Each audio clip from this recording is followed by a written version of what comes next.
Hotep x3, guerrières et guerriers. Donc je suis ici, tu vois, sur la place, je sais plus comment elle s'appelle d'ailleurs, mais c'est dans ce qu'on appelle la zona coloniale, le quartier colonial. Et tu vois donc les vestiges des colons. Et ce que je vais te montrer, c'est ça, tu vois. Donc tu vois comment ils ont stylisé le truc. Tu vois bien que c'est l'œil au centre du triangle, mais l'œil, il a été un peu stylisé, tu comprends? Et quand tu descends, tu vois quelques gargouilles. Tu vois des gargouilles. Ici. Un peu comme des loups. Qui ululent. À la lune. Tu vois? Donc, tu vois, je suis venu ici, c'était pour une histoire de cigares. J'ai eu de la chance, j'ai trouvé deux dames qui étaient assises sur un de ces bancs là, elles étaient genre en pause, elles avaient des t-shirts du magasin de cigares. J'ai parlé avec elles pour négocier, tu vois, direct. Les cigares, ça n'a pas de prix, tu vois, c'est comme on veut. Mais ici, si tu es un étranger, un gringo, t'es mort.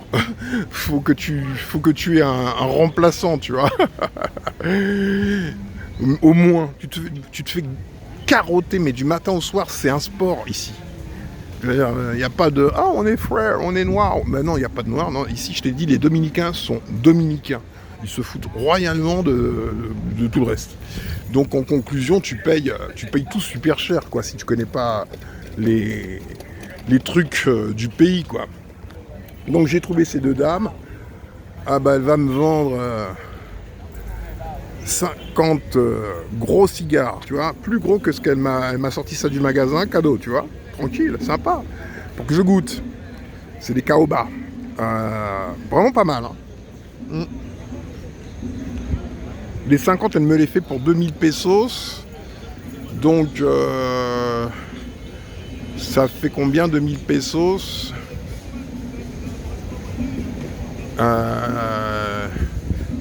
1000 divisé par 5, ça fait 200, par 10, ça fait 20. Bon, 40 euros, quoi. 40 euros, 50 cigares comme ça, tu vois. Mais beaucoup plus balèze.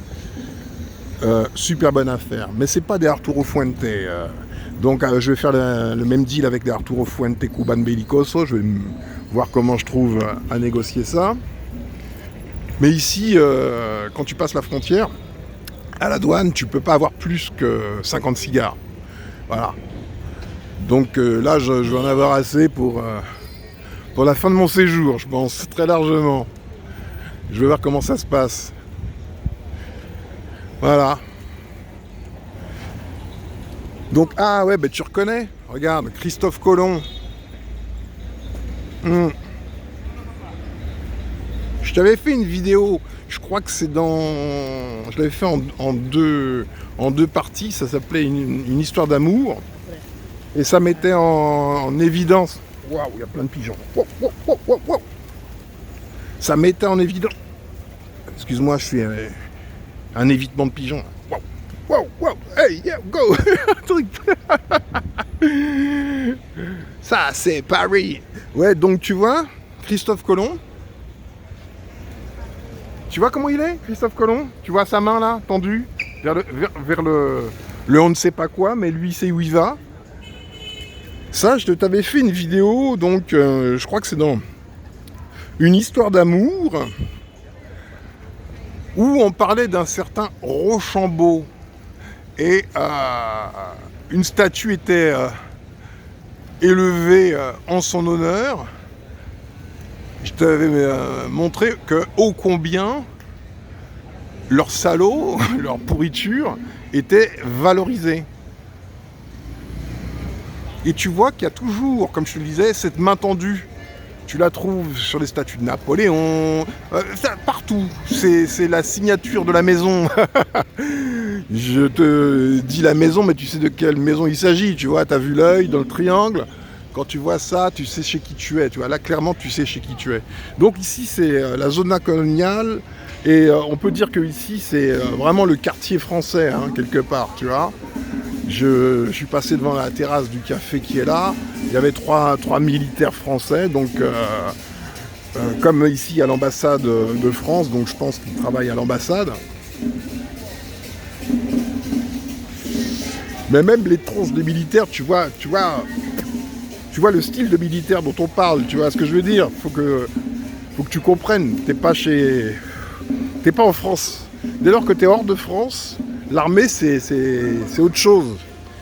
Moi je suis allé au Tchad et j'étais avec plein de troupes d'élite, hein, 2e REP, 8e RIMA, 3e RPIMA, tu vois les troupes d'élite françaises, quand elles sont en mission opérationnelle à l'étranger, franchement, là tu vois vraiment des gros bâtards. Ah, je te jure, les gens savent pas comment ça se passe. Faut être sur le terrain pour voir comment ces choses se passent, tu vois. Voilà, donc il y a ce petit café qui a l'air sympa. Voilà. C'était mon fief ici avant, il y a longtemps, hein. C'était en 2006. Début d'année 2006. Ici, c'était mon fief. J'étais tout le temps ici. Voilà. Parfois manger ici, restaurante El Conde. Voilà. Ah oui, cette rue s'appelle, cette place, c'est la Calle El Conde. Je sais pas si tu vois, Calle El Conde. Et là, c'est une rue commerçante.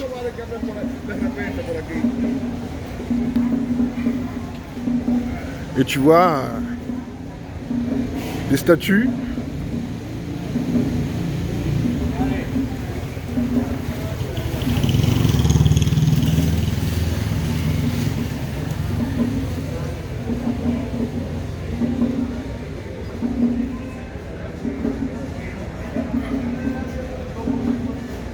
Tous les locaux, hein, qui ont joué un rôle, qui sont en statut, ils ont forcément été adoubés par la maison mère. Hein. Faut le comprendre. Hein.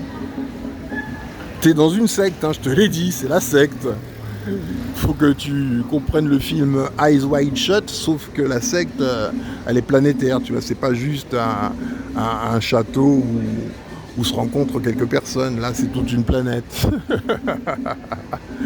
Bon, bah écoute, prends soin de toi. Moi demain je vais dans une autre ville qui s'appelle Higüey, je vais rester 48 ou 72 heures là-bas, puis je reviendrai à Santo Domingo.